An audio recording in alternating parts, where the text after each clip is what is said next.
In today's lesson, we're going to look at Musicology by Prince. This is from the Grade 5 book of the Trinity Rock and Pop syllabus.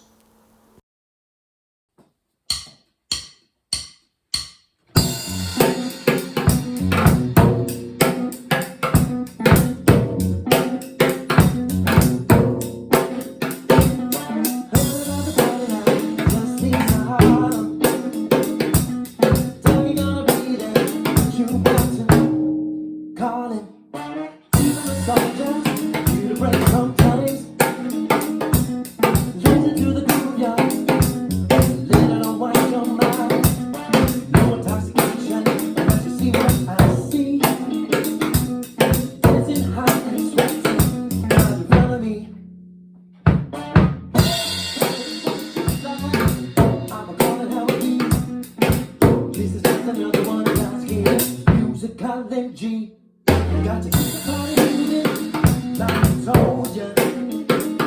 The old school train, to the move from soldiers.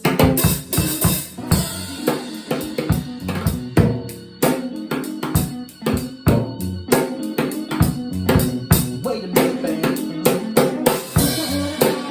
Every time I say, don't you miss the feeling music gave you back in the day?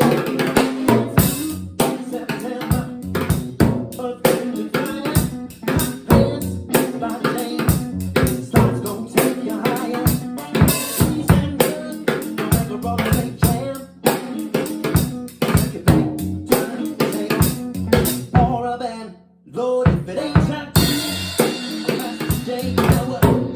Can't lose it, 'cause we got MC and bass. Party moving, party moving, just like I told ya. Keep the old school going, for the true funk soldiers.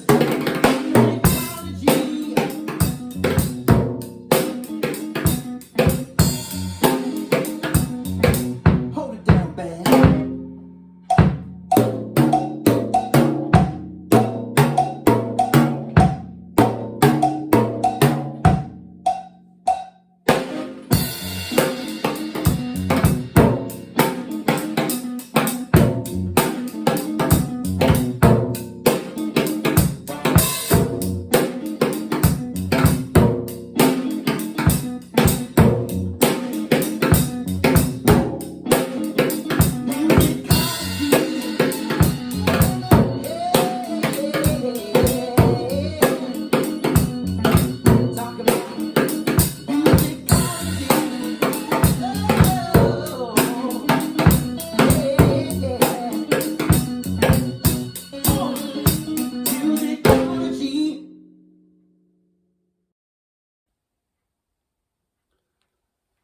She's going to start the line before the final chorus, coming up to bar 37, and then I'll sing you the words that are in my head to the keyboard line that happens for the last two lines. It might just help you keep track of where we are.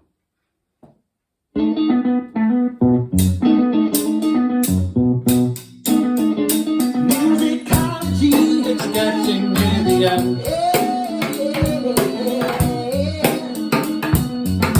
Talk about musicology, it's getting near the end.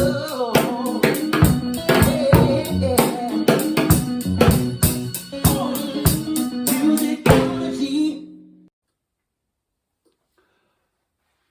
This is the first groove of the piece without any variations or decorations. So I'm not going to do any buzz strokes on the snare drum, and I'm going to stay off the tom-toms for now, and I'm also going to play it a little bit slower, just so you can hear how the hi-hat, the snare drum and the bass drum all fit together throughout the majority of this piece.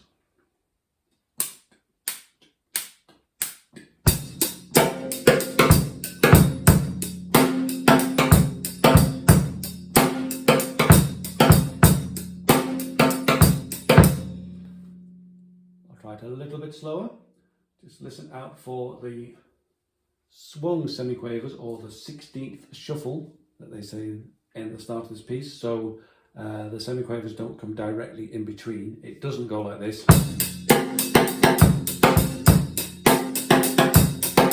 They come a little bit later. slight difference. So here's the same pattern again, slower.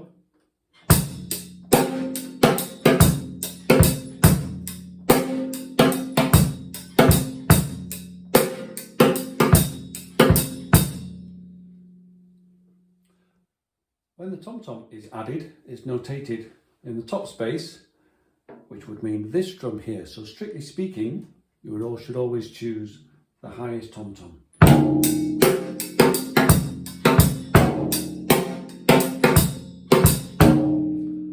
Depending on the drum kit, I will sometimes take a bit of artistic license and play on one of the other tom-toms, just because the pitch of that drum might match the pitch of the song or the key of the song and the notes that the bass guitar is playing as well. So if it sounds more like a boom, boom, boom, boom, boom, boom, boom, boom, boom, boom. So if you notice in the run through, I vary between these two. I don't actually prefer either of these toms as this piece goes. I'd probably try a different drum kit to make it fit exactly.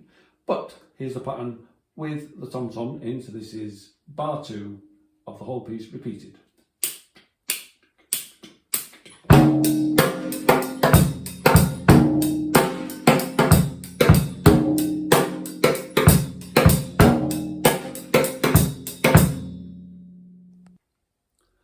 The next variation is the little buzz note where they write a Z through the stem of the note. It just means that you buzz your left hand on the snare drum. And I always try and make that last all the way up until the next bass drum note. So I never want a gap in between them. And I'll just add that into the rest of the pattern. So this is going to be bar 3 with the high tom-tom in as well. So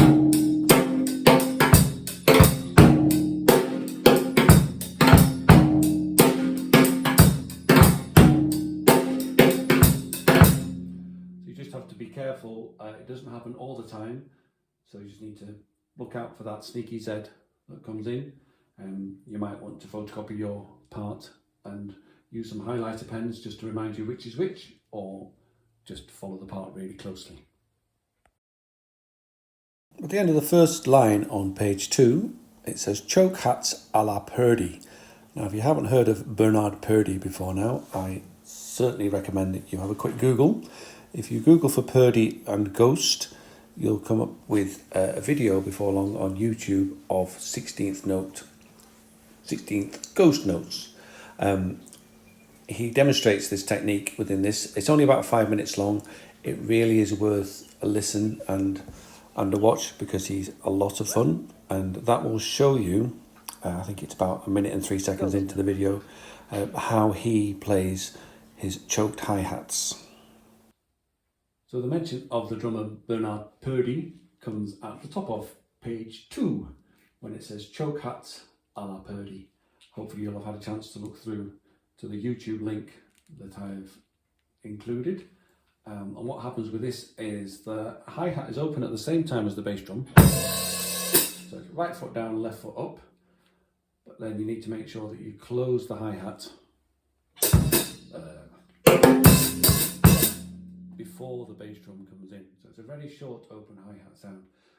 It's not actually notated that you should close the hi-hat at all. So you could be forgiven for just playing it like this. Now try that again. But the way that Bernard Purdy would always play it would be the kind of open and then close straight away. Sometimes what I do with this is play the right hand on my leg as a kind of silent note or a silent knee. So when my right hand's coming down, my left foot's going down. Just helps me to close the hi-hat in the right way. So I'll try that whole bar. 1, 2, and 3, and 4,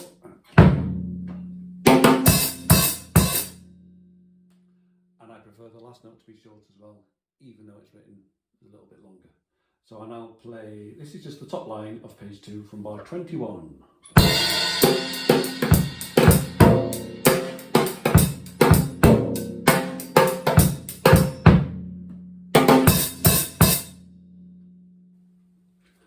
Now I'm going to look at page 2, line 3, which is where the solo is. It's a syncopated pattern between bass drum and the 2 mounted tom-toms.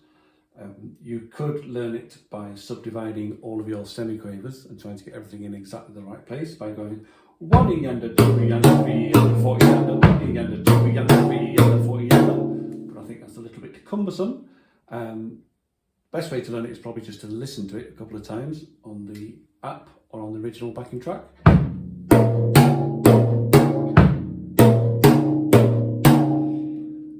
And although it's marked as a solo, there is what can only be described as a dirty big cowbell playing all the way through it, which helps us find where the beat is, where the pulse is, and helps us place the rest of the tom-tom notes in relation to that beat. So I'll just see if I can find that section on the backing track and show you how it goes. Bad.